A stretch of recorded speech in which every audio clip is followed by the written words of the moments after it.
Segunda Tesalonicenses 2:17 dice así la palabra del Señor: pero nosotros, hermanos, separados de vosotros por breve tiempo en persona, pero no en espíritu, estábamos muy ansiosos con profundo deseo de ver vuestro rostro, ya que queríamos ir a vosotros, al menos yo, Pablo, más de una vez, pero Satanás nos lo ha impedido.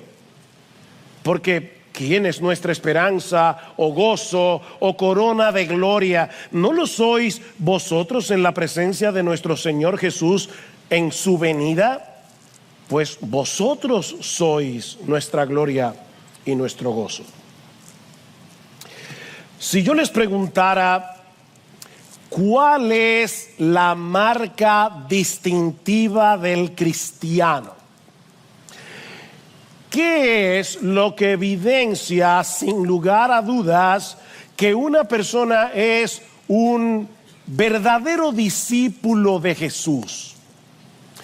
Yo espero que por lo menos los cristianos que están en este lugar respondan rápidamente que esa marca distintiva es el amor. El amor. Hablando de la relación de los cristianos entre sí, dice el Señor Jesucristo en Juan capítulo 13, versículo 35, que el mundo conocerá que nosotros somos sus discípulos si tenemos amor los unos por los otros. Y en 1 Corintios 13, Pablo nos dice que las tres virtudes cardinales de la vida cristiana son la fe, la esperanza y el amor, y que el mayor de los tres es el amor. Ahora, yo debo hacer una aclaración, sobre todo por amor a las personas que nos visitan en esta mañana. Nadie será salvo por amar. O sea, la Biblia no dice ama y serás salvo. La Biblia dice cree y serás salvo. Nadie será salvo por amar. Somos salvos por creer. Pero todo aquel que ha sido salvado por gracia por medio de la fe evidencia su salvación por medio del amor. El amor es la evidencia. Amados, amémonos unos a otros, el texto que leímos al inicio de este culto, porque el amor es de Dios. Todo aquel que ama es nacido de Dios y conoce a Dios. El que no ama no ha conocido a Dios, porque Dios es amor. Mis hermanos, no hay que saber griego para entender lo que Juan está diciendo aquí. Todo aquel que ama es porque es nacido de Dios. El que no ama no ha conocido a Dios. Y en este pasaje que acabo de leer en 1 Tesalonicenses, nosotros vemos claramente ejemplificado ese amor que distingue a los cristianos. Porque, mis hermanos, en su gracia común, la mayoría de la gente ama a otras personas. Pero aquí estamos hablando de un amor distintivamente cristiano, y lo veremos a medida que vamos desarrollando este mensaje. Y en Pablo nosotros tenemos un ejemplo de ese tipo de amor. Ahora, antes de entrar a considerar el contenido de este pasaje, es muy importante que nosotros veamos un poco de su contexto. Al poco tiempo de que Pablo y su equipo misionero llegaran a Tesalónica a predicar el evangelio, los judíos juntaron una turba que forzó a Pablo, a Silas y a Timoteo a huir de la ciudad. Y es así como Pablo y los demás llegan a Berea. De manera que los misioneros tuvieron muy poco tiempo, apenas unas pocas semanas, para discipular a estos nuevos creyentes y confirmarlos en su fe. Y tal parece que sus adversarios, los mismos que forzaron su salida, aprovecharon la ausencia de Pablo y de los misioneros para desacreditarlos, diciendo a estos nuevos creyentes que estos evangelistas en realidad no tenían ningún interés en ellos, que los habían abandonado. Y es precisamente para responder a esa acusación que Pablo escribe esta porción de la carta, que va desde el versículo 17 del capítulo 2 hasta el capítulo 3, versículo 12. Esto es toda una sola porción de la carta a los tesalonicenses. Y en toda esta sección hay una gran carga emotiva que no se percibe con la misma fuerza en nuestra versión en español. Para aquellos que nos visitan, el Nuevo Testamento se escribió en el idioma griego, y siempre que se traduce un documento de un idioma a otro, algo se pierde. El comentarista Hendrickson, cuando digo que algo se pierde, me refiero a la fuerza, no a la palabra en sí. Nosotros tenemos la palabra de Dios en español y es la palabra de Dios. Pero es función de los predicadores tratar de desentrañar lo que está detrás del texto y que no podemos ver en nuestra versión en español. El comentarista Hendrickson dice que a partir de este momento el estilo de Pablo se torna intensamente emocional. Las palabras mismas parecen temblar, dice Hendrickson. Es por eso que hemos titulado este sermón Anatomía del amor cristiano. Porque miren, mis hermanos, cuando uno lee este pasaje con detenimiento, casi puede escuchar el latido de Pablo, el latido de su corazón por estos hermanos de Tesalónica. Vamos a dividir este pasaje en tres partes y yo espero que sean fáciles de recordar. En primer lugar, un anhelo ferviente. En segundo lugar, un obstáculo formidable. Y en tercer lugar, una esperanza motivadora. Miren qué fácil.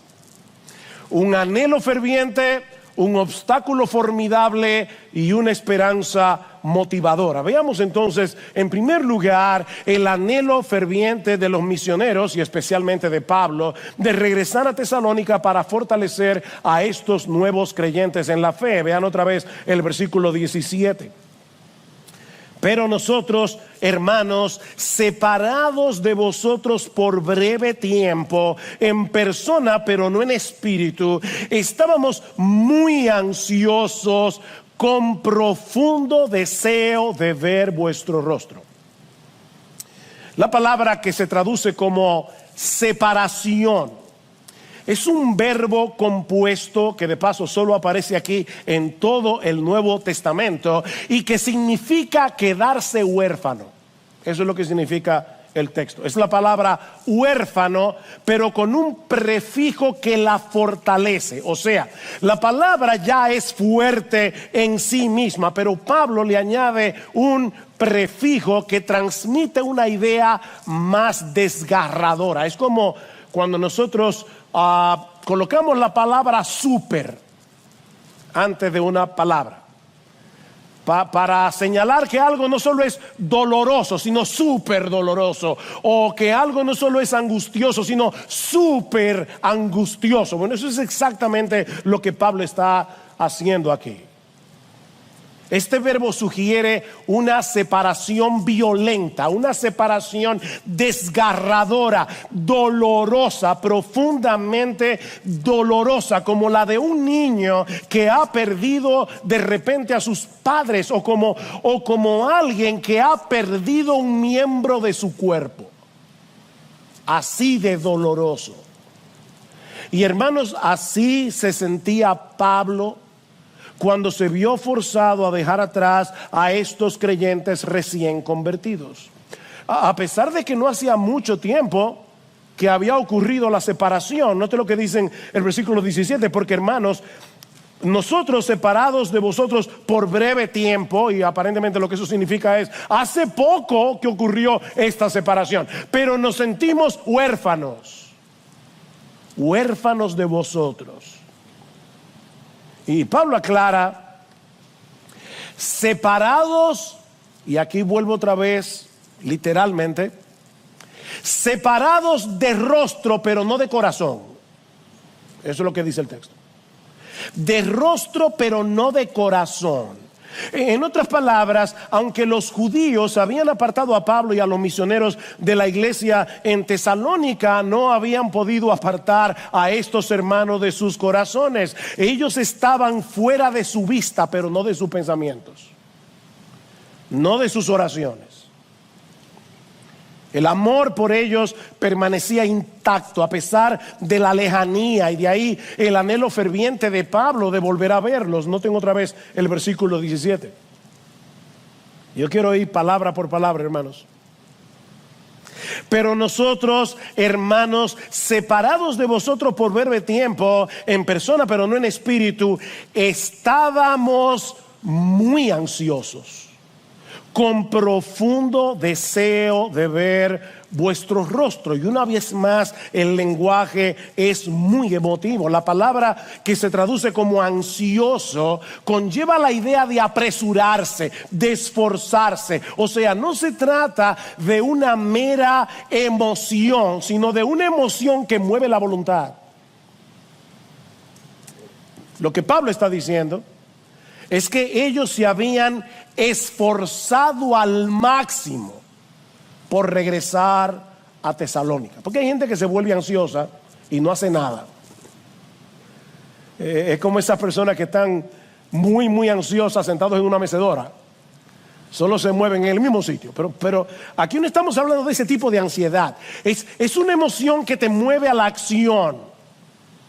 Pablo está diciendo, para responder a las acusaciones que se habían hecho contra ellos, nos hemos esforzado al máximo por regresar a Tesalónica, porque tenemos un profundo deseo de volver a verlos.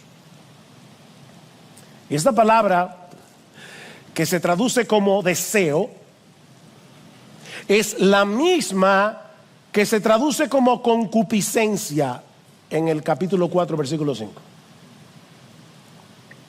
Esta palabra, que podemos traducir literalmente sobre deseo, no es una palabra mala en sí misma, aunque en el Nuevo Testamento muchas veces lo que significa es lujuria, pero depende del contexto y del objeto del deseo para determinar si se trata de un sobredeseo pecaminoso o un sobredeseo por algo bueno. Expresa un deseo muy intenso por algo. Los misioneros deseaban intensamente regresar a Tesalónica, porque estaban preocupados por el estado espiritual de estos recién convertidos, y eso lo veremos cuando estudiemos el capítulo 3, pero déjenme darles una idea. Versículo 1 del capítulo 3. Por lo cual, no pudiendo soportarlo más, pensamos que era mejor quedarnos solos en Tesalónica, y enviamos a Timoteo, nuestro hermano y colaborador de Dios en el Evangelio de Cristo, para fortalecerlos y alentarlos respecto de vuestra fe. Capítulo 3, versículo 5. Por eso también yo, cuando ya no pude soportar más, envié para informarme de vuestra fe, por temor a que el tentador os hubiera tentado y que nuestro trabajo resultara en vano. Pero ahora Timoteo ha regresado de vosotros a nosotros y nos ha traído buenas noticias. Y la palabra ahí es evangelio. Es la única vez que Pablo usa la palabra evangelio que no sea para el evangelio de Jesucristo. La única vez. Las noticias de Pablo, de Timoteo, dice Pablo, me sonaron como un evangelio para mí. Las buenas noticias de vuestra fe y amor, y de que siempre tenéis buen recuerdo de nosotros, añorando vernos como también nosotros a vosotros. Por eso, hermanos, en toda nuestra necesidad y aflicción fuimos consolados respecto a vosotros por medio de vuestra fe. Y ahora escuchen: porque ahora sí que vivimos si vosotros estáis firmes en el Señor. ¡Wow! ¡Qué amor! ¡Qué amor! Mis hermanos, el verdadero amor cristiano se preocupa genuinamente por la condición espiritual de sus hermanos en la fe. Si bien es cierto que es Dios el que da el crecimiento, Dios usa medios para que sigamos avanzando hacia la madurez. Eso es lo que Pablo nos presenta en Efesios capítulo 4. Es hablando la verdad en amor que podemos crecer para ser cada vez más semejantes a nuestro Señor Jesucristo. Lo que esto significa, en palabras más sencillas, es que es en el contexto del discipulado mutuo que la iglesia avanza hacia la madurez cristiana. Y ese discipulado no es un programa. Alguna gente nos pregunta, ¿ustedes tienen un programa de evangelismo? De discipulado, perdón. No, esto no es un programa, hermanos. Es el resultado de una genuina preocupación por el crecimiento de tu hermano. En otras palabras, tú y yo tenemos una responsabilidad de ayudar en lo que podamos al crecimiento de otros, así como nosotros necesitamos la ayuda de otros para crecer. Déjame hacerte una pregunta. ¿Tú estás discipulando a alguien ahora mismo? El discipulado no tiene que ser una cosa de 1 año, de 2 años, de 3 años. Puede ser simplemente que tú tomes a un nuevo creyente y le enseñes cómo leer su Biblia, cómo orar, cómo confesar sus pecados, animarlo a ser miembro de la iglesia. Tú estás discipulando a alguien o alguien te está discipulando a ti ahora mismo. Esto no es un programa. Es simplemente el resultado del amor. El discipulado es una manifestación concreta del amor. Pablo, Silas y Timoteo estaban realmente preocupados por el estado espiritual de estos nuevos creyentes. Pero ¿sabes qué? Dios espera ver esa mutua preocupación en todos los cristianos. Esto no es simplemente el amor de Pablo, porque tú sabes que Pablo era un súper cristiano. Pablo era súper espiritual. No, Pablo era un cristiano y era un hombre sujeto a pasiones iguales que las tuyas y las mías. Dios espera eso de todos nosotros. Pablo dice, escribiendo a los Corintios, que Dios espera que en la iglesia no haya división, sino que los miembros tengan el mismo cuidado unos por otros. ¿Oíste eso? Dios espera que en la iglesia tengamos el mismo cuidado unos por otros. Dime hacerles una pregunta que yo tuve que hacerme esta semana. Porque para serles muy honesto, y se lo comentaba a mi esposa en estos días, preparar este sermón fue muy duro para mí, porque vi mi pecado con una claridad asombrosa. Mi falta de amor. Yo necesito crecer en amor. Y tú también. Porque el estándar es llegar a amar como Jesús. Claro que nos falta. Que os améis unos a otros como yo os he amado. Ese es el estándar, ¿no? Así que déjame hacerte la pregunta. ¿Cómo fue que Pablo llegó a desarrollar esa capacidad de amar tan intensa y genuinamente? Porque déjame decirte algo, Pablo no nació así. Hay personas que dicen no, que él nació así. No. Pablo no nació con una disposición natural hacia el amor, todo lo contrario. Pablo fue un fanático religioso que llegó a perseguir a los cristianos con saña. O sea, antes de ser cristiano, Pablo tenía una gran capacidad de odiar y de hacer daño. El que escribió ese texto nació con una gran capacidad de odiar, con una gran capacidad de hacer daño, hasta que Cristo se encontró con él en su camino a Damasco y el odioso Saulo se convirtió en el amoroso Pablo por el poder del Espíritu Santo. ¿Saben dónde está el secreto de Pablo?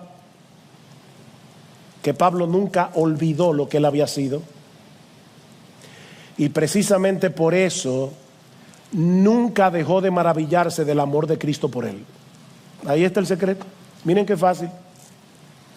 Pablo nunca olvidó lo que él había sido y nunca dejó de maravillarse del amor de Cristo. Y era precisamente el hecho de sentirse tan amado lo que lo movía a amar a otros sin condición.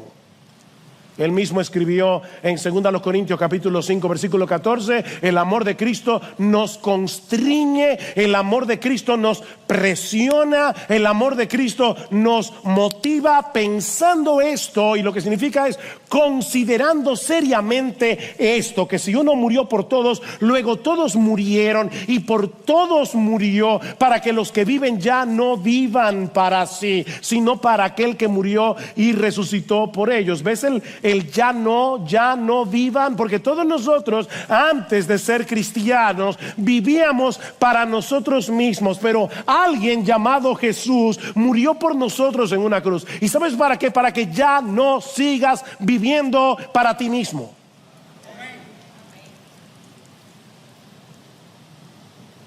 ¿Tú quieres aprender a amar así? Pon el evangelio en el centro de tu vida. No lo pierdas de vista.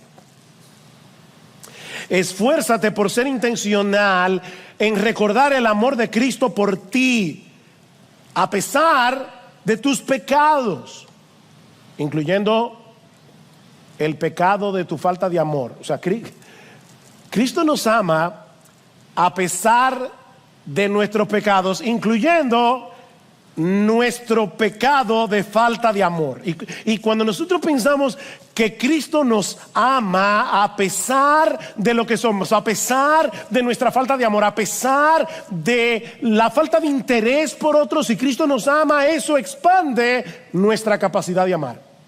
El hecho de verme amado, tan amado por alguien que me conoce a la perfección, por alguien que conoce mis debilidades, por alguien que sabe que muchas veces para hacer un bien yo tengo que obligarme a mí mismo porque no quiero hacerlo, porque es más fácil quedarme viendo una serie de Netflix que ir al hospital a visitar a un enfermo.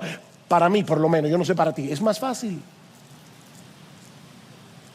Y cuando yo entiendo, wow, Cristo me ama a pesar de lo que de cómo Él me conoce, de todos los pensamientos que me pasan por la cabeza que nadie ve, eso expande mi capacidad de amar.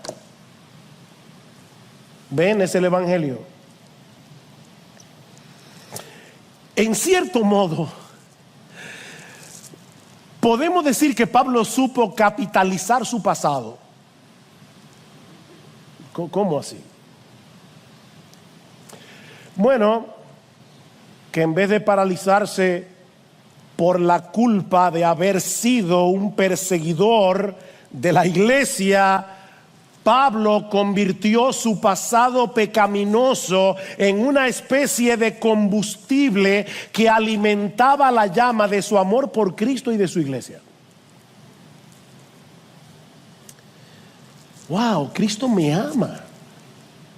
A pesar de lo que fui, a pesar de lo que soy, Pablo nunca dejó de asombrarse que Cristo lo amara tanto, que no solo lo salvó, sino que lo convirtió en un apóstol. Pablo dice en Efesios 3, me encanta este versículo: a mí, que soy menos que el más pequeño de todos los santos. Definitivamente Pablo sabía acumular las palabras, ¿verdad? Para expresar una idea. A mí, que soy menos que el más pequeño de todos los santos, me fue dada esta gracia de anunciar entre los gentiles el evangelio de las inescrutables riquezas de Cristo. Pablo dice, yo no puedo entender cómo Cristo me ama tanto. Y por eso podía amar como Él amaba, siendo un hombre como tú y como yo,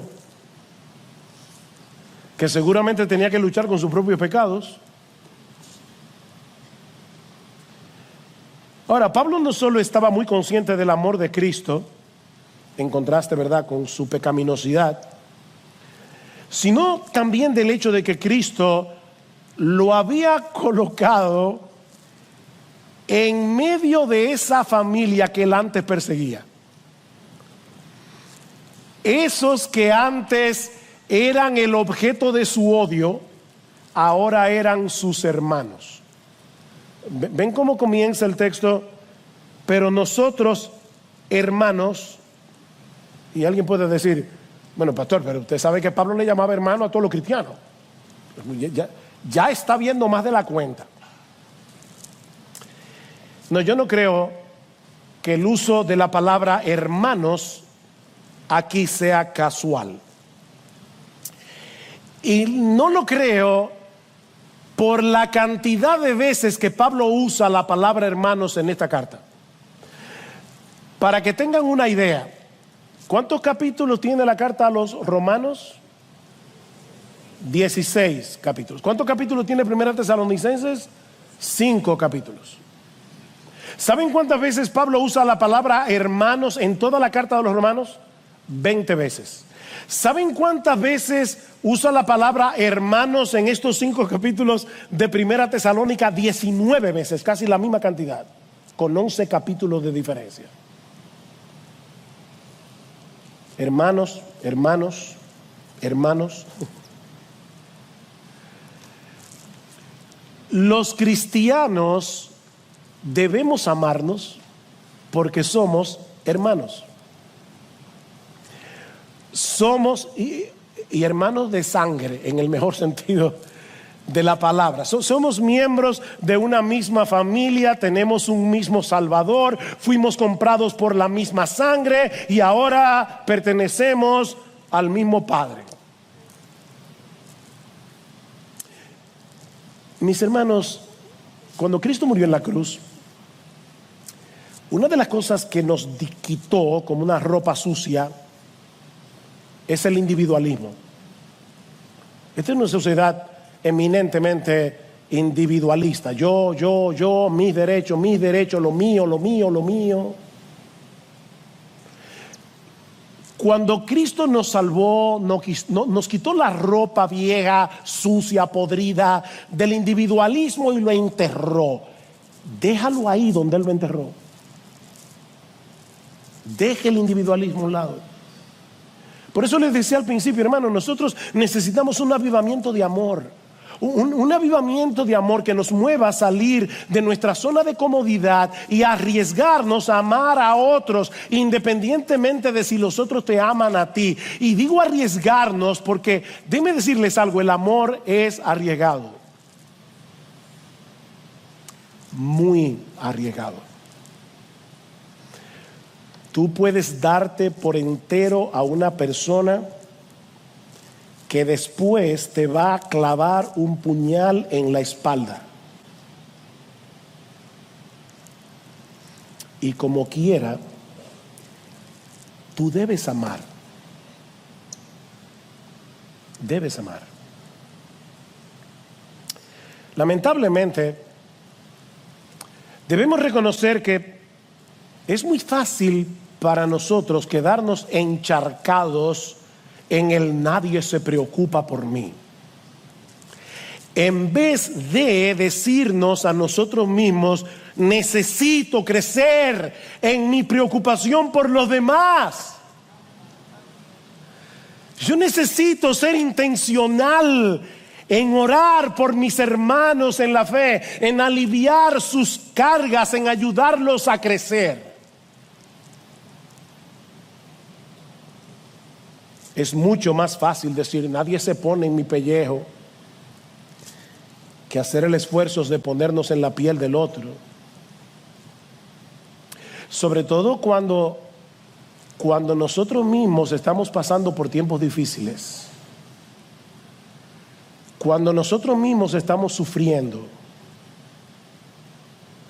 Ustedes leyeron con cuidado lo que Pablo dijo en el capítulo 3, versículo 7, porque hay algo allí que podemos fácilmente pasar por alto, que dice Pablo, por eso hermanos, en toda nuestra necesidad y aflicción, fuimos consolados respecto a vosotros por medio de vuestra fe. Pablo mismo estaba en necesidad.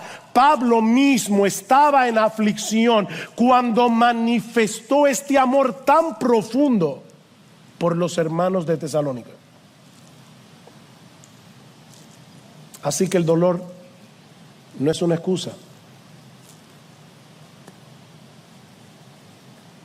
Mira, mi hermano querido, mi hermana,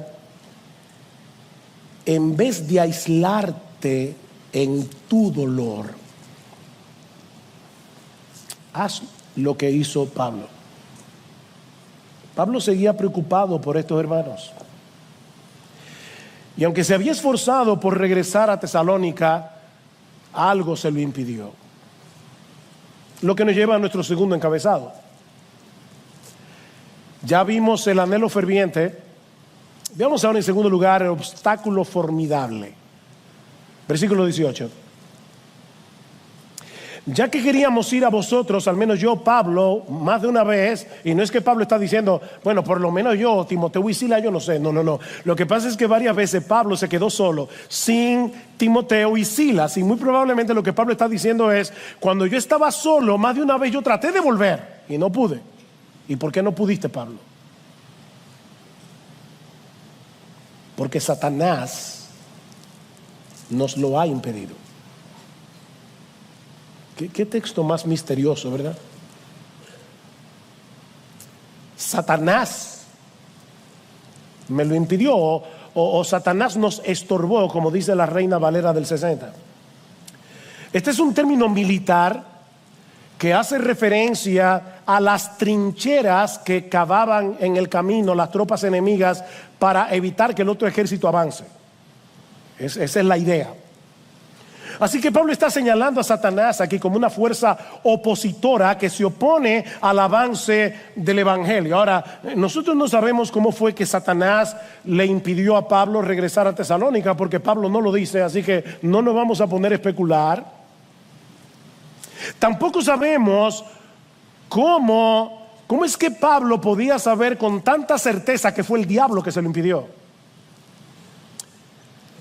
Y esto es interesante porque en el libro de los Hechos, en el capítulo 16, por lo menos vemos 2 ocasiones en que fue el Espíritu Santo el que le impidió a Pablo y a su equipo misionero avanzar. Dice en Hechos capítulo 16 que Pablo y su equipo misionero pasaron por la región de Frigia y Galacia, habiendo sido impedidos por el Espíritu Santo de hablar la palabra en Asia. Y cuando llegaron a Misia, intentaron ir a Bitinia, pero el Espíritu de Jesús no se lo permitió. ¿Ven? El Espíritu Santo estaba poniéndole obstáculos a Pablo, y lo estaba haciendo para obligarlo, para forzarlo. Si ustedes ven un mapa de Asia Menor, se van a dar cuenta que Pablo está recorriendo Galacia, Bitinia, y llega a un punto que solo le queda Troas, y después de Troas está el mar. Y es ahí donde aparece un varón macedonio que le dice a Pablo: pasa a Europa y ayúdanos. Así que el evangelio llega a Europa porque el Espíritu Santo, que aquí es identificado como el Espíritu de Jesús, tiene un plan misionero, y conforme a ese plan misionero estaba acercando a Pablo para que el evangelio llegara a Europa. Así que yo vuelvo a preguntar: ¿cómo podía Pablo saber que en esa ocasión el impedimento vino del diablo y no del Espíritu Santo?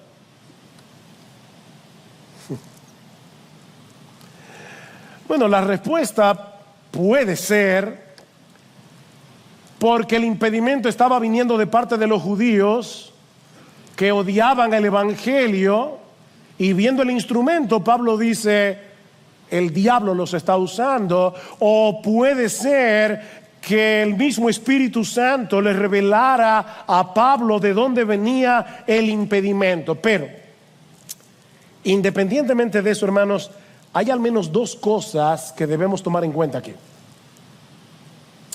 La primera es que en el avance de la obra de Dios en el mundo, ni el Espíritu Santo ni Satanás son observadores pasivos. Eso es obvio. Mientras el Espíritu Santo está usando a los siervos de Dios para que se propague el evangelio, el enemigo de nuestras almas está haciendo todo lo que esté a su alcance para obstaculizarnos. El diablo odia el evangelio. De hecho, mi amigo que estás aquí sin Cristo, déjame decirte algo. ¿Sabes por qué el diablo odia el evangelio? Porque Satanás no quiere que tú escuches el evangelio, porque el evangelio es poder de Dios para salvación. Y el diablo es tan cruel que quiere arrastrarte con él al infierno. Por eso el diablo odia tanto el evangelio. No es de gratis. Pero la segunda cosa que debemos tomar en cuenta es que aún el mismo Satanás está bajo el control soberano de Dios.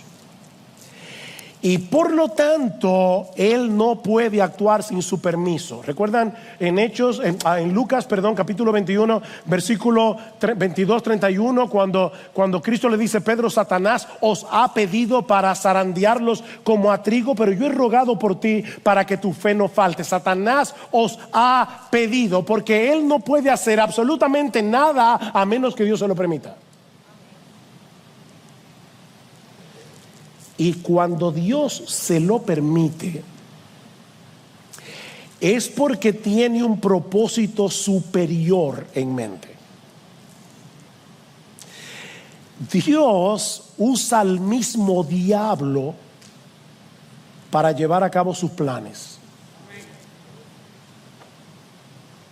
Tal vez Él quiere hacernos más conscientes de nuestra debilidad y llevarnos a depender más de Él en oración. O simplemente Él quiere redireccionar nuestros pasos hacia otro ministerio o hacia otro lugar, y está usando al diablo para llevar a cabo su plan. Porque de una forma u otra, la voluntad soberana del Dios soberano termina imponiéndose. Y gloria a Dios por eso. De hecho, si lo pensamos bien, nosotros debemos darle gracias a Dios de que Él le haya permitido al diablo impedirle a Pablo regresar a Tesalónica. ¿Por qué? Porque de no haber sido así, Pablo no hubiera escrito esta carta, ni la segunda. ¿Qué sabio es Dios? De haber tenido éxito en su deseo de volver, Pablo no hubiera tenido la necesidad de escribir Primera Tesalonicenses ni Segunda Tesalonicenses. Y la iglesia de Cristo se habría perdido de dos tesoros tan valiosos.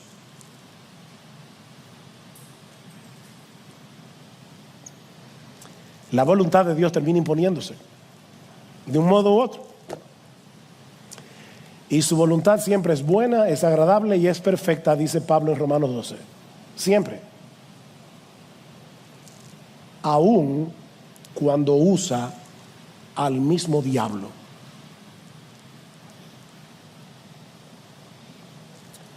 Sin embargo, mis hermanos, aunque eso definitivamente es un misterio para nosotros, el mismo Dios nos dice en su palabra que debemos orar por el avance del evangelio, precisamente debido a esa oposición diabólica. Mis hermanos, nosotros estamos en una guerra. Esto no es un picnic de escuela dominical, esto es una guerra. Esto es una guerra que se pelea de rodillas. ¿Qué dice Pablo en 2 Tesalonicenses, capítulo 3? Versículos 1 al 3 dice: finalmente, hermanos, orad por nosotros para que la palabra del Señor se extienda rápidamente y sea glorificada, así como sucedió también con vosotros, y para que seamos librados de hombres perversos y malos, porque no es de todos la fe. Pablo está diciendo: oren por nosotros, porque la obra no se hace sin impedimento. Y en Efesios capítulo 6, ustedes conocen el texto: no tenemos lucha contra sangre y carne, sino contra principados, contra potestades, contra huestes de maldad en las regiones celestes. Y ahora Pablo termina diciendo: tomen la armadura de Dios y oren por mí, para que me sea dada palabra, para que yo pueda, en medio de esta guerra, yo pueda dar a conocer el evangelio como yo debo predicarlo. Oren por mí, dice Pablo, aún para que Dios me dé valor. Oren por eso. Cuando sus pastores salen a predicar, hermanos, estos o los hermanos que van a Primavera, o los hermanos que van a Yabonico y a otros lugares, que salen cada domingo de esta iglesia y de otras iglesias de Cristo en el mundo entero a predicar el evangelio, el diablo está atento, no el mismo Satanás, porque él no es omnipresente, pero sus huestes demoníacas quieren impedir que el evangelio se expanda.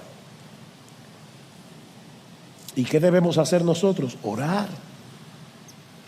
Orar, mis hermanos, porque este es un enemigo que no podemos enfrentar en nuestras propias fuerzas, y porque lo que está en juego aquí es demasiado precioso. Y eso nos lleva a nuestro tercer encabezado. Ya hemos visto un anhelo ferviente, hemos visto un obstáculo formidable. Veamos ahora, en tercer y último lugar, una esperanza motivadora. Una esperanza motivadora. Además del profundo amor que los misioneros sentían por los creyentes de Tesalónica, su anhelo de volver a verlos y confirmarlos en su fe era motivado por el gozo que estos creyentes producían en el corazón de Pablo en el presente, y el gozo que estos creyentes producirían en el corazón de Pablo en la segunda venida de Cristo. Vean el versículo 19. Segunda Tesalónica 2:19. Porque ¿quién es nuestra esperanza, o gozo, o corona de gloria? ¿No lo sois vosotros en la presencia de nuestro Señor Jesús en su venida? Pues vosotros sois nuestra gloria y nuestro gozo. Obviamente, nuestra esperanza y nuestro gozo cuando lleguemos al cielo será encontrarnos con Jesús. Nada sobrepasará el gozo y la alegría de estar en su presencia. Pero lo que Pablo está diciendo es que también será motivo de mucha alegría ver en nuestros hermanos, estoy escogiendo cada palabra, no ver a nuestros hermanos, no, eso también será de alegría, pero ver en nuestros hermanos el resultado del trabajo que hicimos aquí para beneficio de ellos. Déjenme explicar esto con calma, porque quiero animarlos. Miren, hay muchas personas que intervienen en la salvación y edificación de cada creyente. Y es imposible establecer de este lado de la eternidad qué papel le tocó a cada uno. Escribiendo a los Corintios, Pablo dice: yo planté, Apolos regó, pero el crecimiento lo ha dado Dios. Así que ni el que planta es algo, ni el que riega es algo, sino Dios que da el crecimiento. Así que al final la gloria es de Dios, porque Él es el que hace eficaz el fruto de nuestro ministerio. Pero en ese mismo pasaje, Pablo dice que nosotros somos colaboradores de Dios. Somos colaboradores. ¿Qué socios tiene Dios, verdad? Somos colaboradores de Dios. Y todos los que intervinieron en esa cadena de evangelismo, discipulado, recibirán su recompensa. Tal vez tú fuiste el primero en compartir el evangelio con alguien que en ese momento no reaccionó. Luego vino otro y regó la semilla que tú habías sembrado. Y luego vino otro, años después, ya tú ni te acuerdas que tú le predicaste el evangelio a esa persona, que volvió a regar la semilla que tú sembraste. Hasta que allí fue cuando Dios dijo: vive, y la persona se convirtió.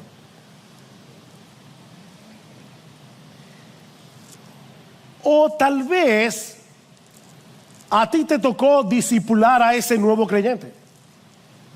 Y y ayudarlo en sus primeros pasos en la fe. O tal vez tú fuiste el instrumento que el Señor usó en tiempo de peligro, cuando ese mismo hermano estuvo a punto de caer y debido a tu cuidado fue rescatado a tiempo. Sea lo que sea que tú hayas hecho por la salvación de algunos, por la santificación de otros, mis hermanos, todo será recordado y recompensado en aquel día.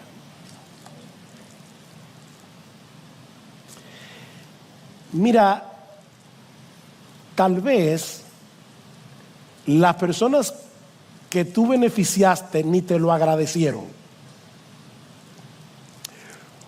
O tal vez ya tú ni te acuerdas que tú fuiste parte de ese proceso. Ni te acuerdas. ¿Tú recuerdas a todas las personas que tú has animado en esta iglesia? ¿O tú recuerdas a quienes tú le has predicado el evangelio a lo largo de toda tu vida cristiana?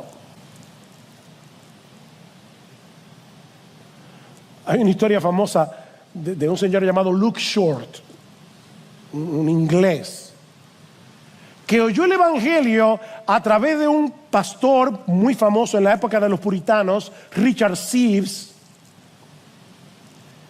y no se convirtió. 15 años tenía. Luke Short emigró a las colonias americanas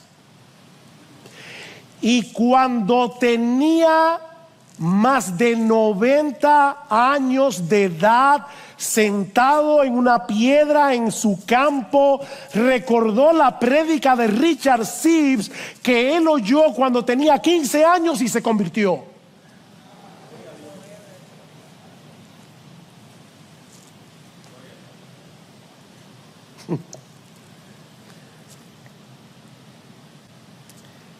Tú te olvidaste de que tú fuiste parte de eso, pero Dios no olvida. Dios no olvida. Y a nadie dejará sin recompensa. Recuerda, yo quiero animarte. Dice el autor de la carta a los Hebreos que nuestro Dios no es injusto para olvidar vuestra obra y el trabajo de amor que habéis mostrado hacia su nombre, habiendo servido a los santos y sirviéndoles aún. Dios no es injusto. Tú fuiste parte de esa cadena, recibirás tu recompensa. ¿Recuerdan lo que predicamos en el 45 aniversario de nuestra iglesia? Dice Pablo que debemos abundar en la obra del Señor, siempre sabiendo que nuestro trabajo en el Señor no es en vano. No es en vano. ¿Y sabes cuál será tu recompensa? Bueno, ese es un tema muy amplio en la Biblia, el tema de las recompensas. Y yo no pretendo en 2 minutos decir todo lo que la Biblia enseña acerca de ese tema. Pero en gran medida, la recompensa será ver el gozo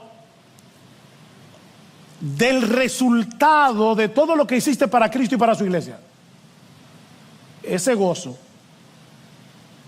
en los creyentes y en tu propio corazón será parte de la recompensa. ¿Qué le dice Pablo a los tesalonicenses? Ustedes serán mi corona de gloria. Ustedes serán mi corona de gloria. Mi recompensa y mi gozo, dice Pablo, será verlos allí en cuerpos glorificados, reflejando ya sin pecado la gloria de nuestro Señor y Salvador, y escucharle a Él, a mi Señor, a mi precioso Salvador, decirme a mí, por causa de ustedes que van a estar allí en cuerpos glorificados: Pablo, bien, buen siervo y fiel. Esa será mi corona.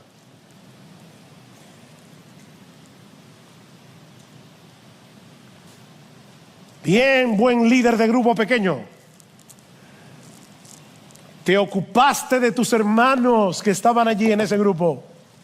Bien, buen maestro de escuela dominical, tú ni te acuerdas a quién le diste clases cuando ese niño tenía 8 años, pero tú sembraste una semilla en el corazón de ese niño cuando tú eras maestro de escuela dominical, y sin tú saberlo, con el paso del tiempo Dios fue enviando persona tras persona tras personas que regaron esa semilla hasta que germinó. Y cuando estemos en la gloria, nosotros veremos a todos esos santos brillando con la gloria de Jesús, y Cristo diciendo: ven acá, mi hijo, ven acá, ven acá. Tú ves que está ahí, bien, buen siervo y fiel, porque Él está aquí por ti, por mí.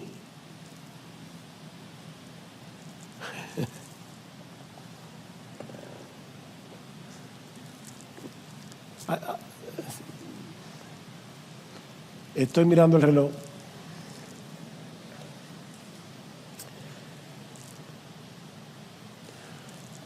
Hay una canción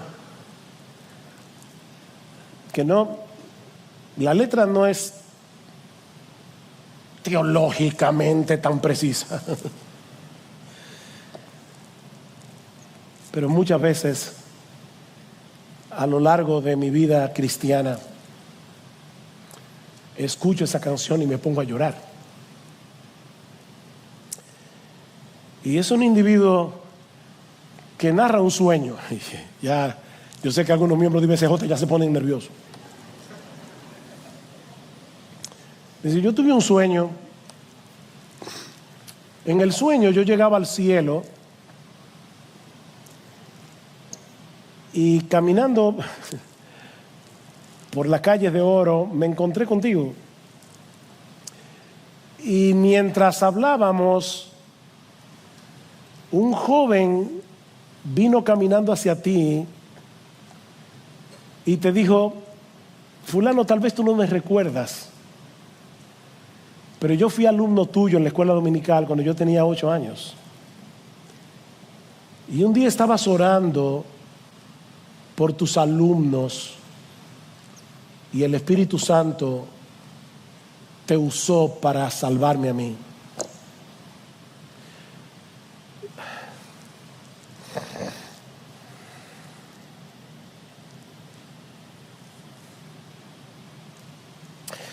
Y luego vino otro y te dijo: ¿tú te acuerdas cuando un misionero llegó a la iglesia y dio un reporte y pidió una ofrenda por esa obra misionera, y tú no tenías mucho, pero lo poco que tenías lo diste, y el Señor usó tu ofrenda para que ese misionero pudiera volver al campo misionero, y yo fui salvo? Y la canción tiene un estribillo, un corito, un coro que dice: gracias por haberte dado al Señor. Yo soy una vida que fue transformada porque tú te diste al Señor. Y él termina diciendo: yo sé que dicen que en el cielo no habrá lágrimas, pero me parece que tú te volteaste y me pareció ver una lágrima en tus ojos. Gracias por haberte dado al Señor. Gracias. Porque en el cielo no solo viviremos amando, sino también contemplando por siempre, por los siglos de los siglos, el fruto de nuestro amor terrenal. Lo que tú hiciste aquí por amor,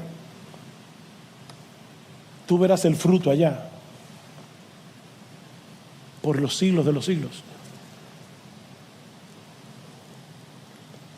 No se cansen de hacer el bien, le dice Pablo a los Gálatas, porque a su tiempo segaremos y no desmayamos. No te canses. No te canses de discipular a otro, no te canses de consolar al afligido, no te canses de predicar el evangelio, no te canses.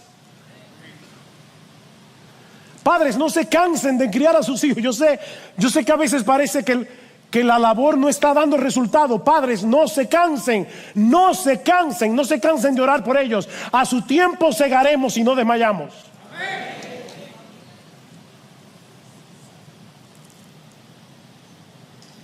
Trabaja arduamente,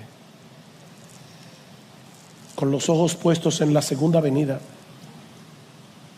No aquí, no allá, porque ese será el día de nuestra coronación. No juzguéis nada antes de tiempo hasta que venga el Señor, el cual aclarará también lo oculto de las tinieblas, manifestará las intenciones de los corazones, y entonces cada uno recibirá su alabanza de Dios. ¿Sabes qué? Lo que nadie vio de tu trabajo, Dios lo vio. Dios vio tu lucha para poder servirle a ese hermano, a esa hermana. Dios vio tu lucha criando a tus hijos. Dios vio tu lucha. Y cuando Dios aclare las intenciones del corazón, cuando eso que ahora está oculto en las tinieblas salga a la luz, cada uno recibirá su alabanza de Dios, y Dios no miente.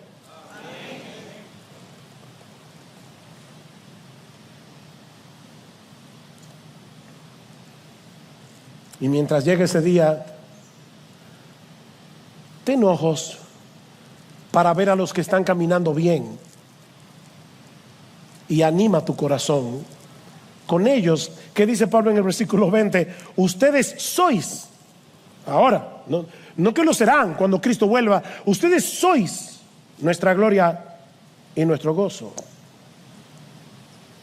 Esta iglesia llenó de gozo y de alegría el corazón de Pablo, cuando muchos otros fueron motivo de desaliento para él. Mis hermanos amados de Iglesia Bíblica del Señor Jesucristo, los pastores somos alentados, somos animados por la iglesia. No solamente cuando nos dicen palabras de ánimo. Somos animados al verles recibir la palabra predicada con un corazón enseñable. Somos animados al percibir en los miembros cómo están tomando en serio su propio crecimiento espiritual y el crecimiento espiritual de sus hermanos. Créannos, amados hermanos de IBCJ, eso anima nuestro corazón como nada más puede hacerlo.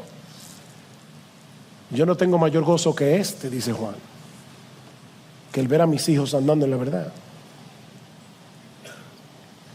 Así que, queridos hermanos de IBCJ, cada uno de ustedes tiene el potencial de animar el corazón de sus pastores, y no solo con palabras, sino y sobre todas las cosas, cuando vemos que todos juntos como iglesia estamos pareciéndonos cada vez más a Jesús.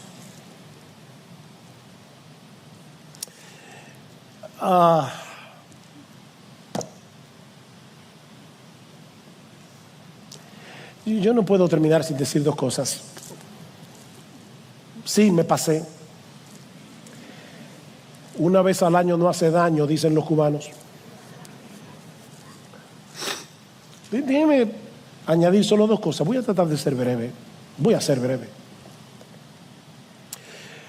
La primera es que vuelvas a recordar el Evangelio. Vuelve a recordar el Evangelio, porque miren, es muy difícil escuchar un mensaje como este y no sentirse muy mal, bien convicto de pecado. Se lo digo por mí. Nos quedamos tan cortos al ver ese ejemplo de amor.